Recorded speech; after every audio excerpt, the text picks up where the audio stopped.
Oh, Aquarian, Haninin ya.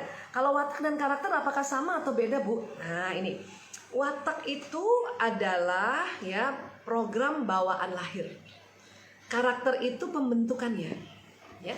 Jadi karakter itu juga bahasa Latin yang artinya to mark, dia mengukir. Yang diukir apa? Watak. Ya. Pakai apa ukirnya? Nah, kita harus tahu dulu wataknya apa. Ya. Jadi watak itu ibarat bahan dasar. Oke, misalnya meja, ya, meja persegi 4 itu namanya karakter. Nah, bahan dasar yang kita mau bikin meja persegi 4 itu bahan dasarnya apa? Kayu, batu, besi, atau plastik. Nah, bahan dasar ini watak. Ya, semua bahan ini bisa dibikin meja persegi 4 kan? Nah, cuman kalau kita tahu bahan dasarnya, tahu wataknya, misalnya, oh, ini meja persegi 4 ini bahannya adalah kayu. Karena kita tahu watak, maka kita tahu bagaimana membentuk kayu ini menjadi meja persegi 4. Ya, untuk itu kita perlu cari alatnya atau toolsnya. Bagaimana supaya kayu ini bisa jadi meja persegi 4? Meja persegi 4 itu karakter. Ya, membentuk karakter. Nah, kalau kita sudah tahu, maka cari apa? Gergajinya kah, palunya kah, apalagi itu pakunya yang memang cocok untuk kayu. Sampai sini bisa paham ya? Misalnya batu. Ya, batu nih. Wah, dia bahan dasarnya batu. Wataknya batu. Mau bikin apa karakter batu ini? Mau dibikin apa? Dibikin meja bulat batu itu. Nah, meja bulat itu namanya karakter. Cuman karena kita tahu wataknya atau bahan dasarnya nanti adalah batu, maka kita akan pakai gergajinya, palunya, pakunya yang cocok buat batu. Supaya apa? Supaya karakter meja bulatnya cepat terbentuk. Oke? Nah, kayak gitu. Oke. Ya, kita cari lagi. Ini bergabung. Mungkin ada yang hampir sama, ada yang ini nih. Ibu, ya, siapa nih? Mbak Kunti Rarasati. Ibu, kalau plekmatis sanguinis gimana, Bu? Wah. Plekmatis sanguinis ini adalah watak yang paling apa ya saya mau bilangnya? Paling asik. Paling asik apa? Paling asik dari temen, ya. Kenapa? Orangnya damai dan gembira. Ya, ini kan Mbak Kunti mungkin rasa gitu ya, damai dan gembira. Kekuatannya orang plekmatis sanguinis ini banyak temennya. Dia memang orientasi temen, ya, karena orangnya selalu mau damai dan selalu mau gembira. Jadi orang yang deket dia tuh ya senang aja, rasa damai dan gembira aja. Cuman ada kelemahannya juga. Ya, kelemahannya apa? Itu tadi terlalu ngalahan. Ya, terutama sama temen dia ngalah melulu. Ya, terus kemudian nggak enakan juga karena muncul plekmatisnya. Ya, nah ini yang harus ditahu bahwa oh saya ada faktor kelemahan saya adalah nggak enakan sama temen. Kalau disuruh sesuatu kita selalu bilang terserah karena plekmatisnya tadi. Dan karena sanguinisnya bilang terserah sama temen tuh karena kepengen temen itu seneng. Ya, tapi itu banyak bahayanya juga kalau misalnya ya yang diajak oleh temen ini adalah hal-hal yang buruk atau hal-hal yang negatif. Makanya orang plekmatis sanguinis harus belajar untuk tidak ya, tapi tentu tidaknya tuh pasti cantik banget. Maaf ya, enggak ya, kayak gitu. Maaf ya, enggak ya. Nah itu kalau ada orang plekmatis sanguinis sudah bisa bilang tidak terhadap suatu ajakan yang dia sebetulnya enggak suka dan dia tidak senangi, maka ya orang plekmatis sanguinis ini artinya dia sudah belajar keras untuk bilang tidak. Oke? Ya mudah-mudahan Mbak Kunti bisa menjawab ya. Baik, apalagi apakah watak bisa merubah mengikuti kondisi lingkungan? Lingkungan ini apa dulu? Ya termasuk lingkungan ini pola asuh, termasuk lingkungan itu tempat kita tinggal, oke? Atau misalnya budaya, ya. Nah, budaya, pola asuh, kemudian tempat tinggal, pekerjaan itu yang membentuk watak. Itu juga adalah alat-alat untuk membentuk watak menjadi sebuah karakter. Ya, misalnya nih ada orang wataknya koleris, ya. Kemudian dia lahirnya atau besarnya di tempat yang memang di situ keras gitu ya. Misalnya dia di daerah yang ada lautnya, pantainya yang panas. Ya, makanya orang koleris yang tinggal di daerah yang berat, penuh panas, kemudian banyak bebatuan, maka dia kolerisnya jadi sangat-sangat koleris gitu. Jadi kolerisnya double-double, ya. Kan koleris ini kan hasratnya mau cepat. Kemudian dia tinggal di daerah pegunungan atau di daerah yang tandus, maka dia akan menjadi koleris yang double-double gitu. Jadi mau cepat dan pemarahnya jadi double-double kayak gitu, ya. Nah, saya suka kasih contoh misalnya karena Indonesia ini kan banyak banget ya, banyak banget budayanya gitu ya. Saya sendiri orang Bugis nih. Saya Bu Isa ini pragmatis teman. Bu Isa pragmatis nih. Nah, orang pragmatis tapi karena saya ada budaya Bugisnya, dari kecil saya tinggal kepada orang tua yang budaya Bugisnya kental. Pragmatisnya Bu Isa ya beda dengan pragmatis kalau pragmatis yang tinggal di keluarga orang Jawa. Apalagi orang yang lembut gitu ya, orang Jogja, orang Solo kan itu budayanya lembut ya. Dibandingkan kami budaya Bugis kan budaya yang keras. Ya, makanya pragmatisnya Bu Isa juga itu beda sama pragmatisnya orang yang lahir di keluarga yang Solo. Kebayang nggak kalau orang pragmatis lahirnya di orang Solo gitu ya, orang Jogja, itu kan lebih damai banget. Ya, nah Bu Isa karena lahirnya di keluarga Bugis, pragmatisnya agak-agak keras juga gitu, ada agak-agak damai agak ngegas juga gitu. Ya, jadi lingkungan itu juga mempengaruhi watak. Ya, sehingga dia membentuk sebuah karakter. Oke. Sebentar. Oh, kan ada yang tanya, mungkin nggak kita punya 4 atau 3 watak? Ya, jadi gini sahabat-sahabatku ya. Tadi ada 4 watak, 4 besar ya. Jadi di setiap orang itu ada 2 watak dasar. Watak dasar. Ya, makanya tadi pilihannya itu tadi untuk watak dasar. Biasanya posisi watak dasar itu kalau ini otak ya dia persis di tengah sini. Ya, namanya lobus parietalis biasanya. Nah, 2 lagi watak yang pembelajaran. Nah, watak pembelajaran itu biasanya ya program watak karena kita belajar, kita melihat, mendengar ya, kemudian mengikuti bersama gitu ya. Maka watak 2 lagi itu nanti ada di otak kita di bagian depan di lobus frontalis. Tetapi supaya kita bisa mengerti diri kita untuk membentuk karakter kita, maka kita harus tahu watak yang dasar dulu tadi 2 yang ada di sini gitu. Ya. Bu Isa orang damai ya, tapi karena suaminya Bu Isa wataknya koleris gitu ya, dan kemudian Bu Isa orang tuanya juga orang Bugis, Bu Isa belajar untuk sedikit kayak koleris, tapi sedikit aja. Ya, nah orang koleris juga ya kayak suami Bu Isa nih ya, nanti kapan-kapan kita bahas lagi tentang suami yang lebih detail ya, tapi ini sebuah contoh aja. Suami Bu Isa kan orang koleris ya, cuman karena sudah 28 tahun bersama istrinya yang pragmatis, dia sudah mulai agak pragmatis sedikit, tapi kolerisnya masih kelihatan dan masih berasa ya. Nah, jadi kayak gitu ya. Jadi akhirnya pada saat usia kita mungkin sudah lebih tua ya, dan kalau ada kutipannya, kalau rajin belajar maka bisa punya 4-4-nya watak. 2 yang watak dasar yang dibawa sejak lahir dan 2 watak pembelajaran. Tetapi apapun itu watak dasar lebih kuat pengaruhnya terhadap ya perilaku kita, terhadap keputusan kita, terhadap apa yang kita akan lakukan menghadapi sebuah masalah. Itu watak dasar sangat mewarnai ya, sangat mempengaruhi. Oke? Iya, sekarang kita lihat lagi. Bentar ya, sabar ya, ini soalnya banyak ini ya, tulisannya kecil-kecil lagi. Bisa udah nggak kelihatan matanya. Oke, bentar. Sebentar, ini apa? Oh, ini coba ya. Anak saya. Anak.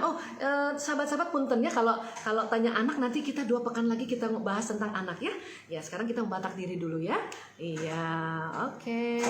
Coba itu kita lihat dulu. Oke. Dari Tria Galeri, Bu Aisyah, apakah watak tertentu ada hubungannya dengan kesehatan atau gangguan mental? Ya. Jadi gini, watak itu kan dari lahir ya, watak dari lahir. Gangguan mental itu didapat setelah dalam perjalanan hidup. Ya. Nah, memang ada watak yang mudah menjadi gangguan mental. Ya, tapi beda-beda jenis gangguan mentalnya. Ya. Watak introvert itu sering bisa kalau dia dalam kehidupannya ya, dalam kehidupannya dia tidak belajar banyak bagaimana mengelola emosi, bagaimana belajar untuk teknik-teknik mengatasi masalah di kehidupan ini, maka orang introvert itu sering jatuhnya di gangguan mentalnya ya, atau sebetulnya sebelum disebut gangguan mental adalah gangguan moodnya adalah ya cepat depresi atau cepat apati gitu. Ya, nah kalau orang yang ekstrovert sering gangguan mentalnya itu ya menjadi gangguan yang disebut manik manik. Ya, jadi ada emosi di atasnya emosi yang emosi enlightenment istilahnya. Kalau misalnya sahabat-sahabat sering ikutin seminarnya Bu Isa tentang level emosi, ada emosi di atasnya emosi pencerahan, ya. Jadi disebutnya manik. Ya, manik itu jadinya sangat terlalu gembira, terlalu. Nah, kalimat terlalu itu udah nggak bener, ya. Atau kalau misalnya pernah lihat ya orang mabok, itu biasanya disebut ya ini emosinya lagi di manik, ya di level manik. Nah, biasanya orang ekstrovert kalau dia tidak bisa atasi emosinya maka dia lebih sering di level manik. Nah, tapi kemudian ada juga orang yang ya malah jadi dua-duanya, manik depresi. Nah, itu yang disebut gangguan mood bipolar. Biasanya bipolar ini ya ada pada orang-orang yang wataknya ambivert. Ya. Kalau tadi introvert jatuhnya ke depresi, ekstrovert jatuhnya ke manik, itu kalau misalnya dia ada kehidupannya gangguan mental tadi, ambivert yang atas bawah tadi, ya kuadrannya atas bawah, koleris melankolis, melankolis koleris, sanguinis plekmatis, plekmatis sanguinis, itu bisa masuk ke gangguan mood bipolar, ya. Nah, makanya kita perlu mempelajari bagaimana caranya untuk kita menjaga juga kesehatan fisik dan kesehatan mental kita, ya. Oke, ada lagi guys. Sebentar. Wah, alhamdulillah banyak ya. Saya mana ya? Enggak. Ini apa nih? Oh ini nih, apa nih? Ya, dari Ayu Legiarto. Melankolis dan sanguinis gimana cara mengelola dengan baik, Bu Isa? Nah, kita belajar tentang watak bersilang, oke? Ya, jadi watak dasar atau watak yang lazim, Bu Isa bilang lazim ya. Lazim itu biasanya kombinasinya ya, plekmatis melankolis atau melankolis plekmatis, itu yang lazim ya. Kemudian juga koleris sanguinis, sanguinis koleris, itu lazim yang disebut ekstrovert tadi. Ya, yang lazim lagi apa? Koleris melankolis, melankolis koleris, itu juga lazim. Kemudian sanguinis plekmatis, plekmatis sanguinis, itu juga lazim. Nah, ada yang tidak lazim, ya, tidak biasa. Yang mana? Kalau wataknya itu melankolis, sanguinis, dia punya kombinasi. Atau pilihan pertama sanguinis, pilihan kedua melankolis. Ya, atau juga pilihan pertamanya sutradara, pilihan keduanya penonton. Atau koleris plekmatis atau plekmatis koleris, itu juga tidak lazim. Maksud Bu Isa nggak lazim gimana? Itu jarang terjadi. Biasanya pilihan bersilang, ini kan karena pilihan ya. Pilihan itu kan belum tentu itu yang tepat kan? Karena mungkin merasa bahwa saya senang juga menulis skenario tapi senang juga acting misalnya gitu kan. Karena ini kan tesnya tes cepat ya. Jadi bisa jadi pilihan itu tidak lazim. Artinya ada satu yang watak dasar, ada satu watak pembelajaran, ada pengaruh misalnya. Ya mungkin Mbak Ayu aslinya barangkali sanguinis, barangkali ya, atau nggak tahu ya, saya nggak lihat wajahnya nih. Atau aslinya melankolis gitu ya. Tapi ini misalnya Mbak Ayu nih sanguinis, terus ibunya melankolis. Ibunya Mbak Ayu dari kecil Mbak Ayu diajarin untuk selalu rapi, ya selalu misalnya nih pencet pasta giginya dari bawah gitu ya. Padahal Mbak Ayu biasanya di tengah misalnya gitu ya. Lama-lama ya pola asuh orang tuanya Mbak Ayu yang melankolis, maka membuat Mbak Ayu seolah-olah seperti orang melankolis. Padahal aslinya sanguinis. Bisa saja Mbak Ayu sanguinis plekmatis atau sanguinis koleris harusnya. Ya kalau menurut teorinya dari kombinasi watak dasar. Ya, tapi karena pengaruh orang tua mengajarkan rapi, detail, maka seolah kok saya melankolis ya rasanya ya gitu. Ya, atau mungkin pengaruh pasangan hidup. Biasanya orang sanguinis dapatnya kemungkinan besar tuh melankolis. Ya, atau mungkin Mbak Ayu yang aslinya melankolis. Ya, maunya yang detil, yang perasa, kemudian selalu mau hati-hati, mendalam ya. Cuman mungkin tinggal di keluarga yang apa-apa, ayo cepet aja, spontan aja gitu. Bisa jadi aslinya Mbak Ayu yang melankolis tapi pengaruh oleh keluarga menjadi watak sanguinis, atau mungkin suaminya yang sanguinis. Ya, seandainya saya bisa lihat wajahnya Mbak Ayu, mungkin saya bisa lebih lihat yang mana sebetulnya Mbak Ayu wataknya. Tapi apapun itu watak yang pilihannya melankolis sanguinis atau sanguinis melankolis, koleris plekmatis atau plekmatis koleris, itu memang pilihan tidak lazim. ya. Yang pasti satu watak dasar, satu watak pembelajaran atau watak pengaruh. Oke? Iya. Baik, siapa lagi?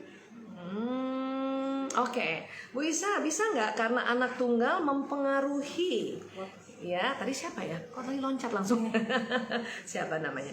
Mbak Rina Mariani ya.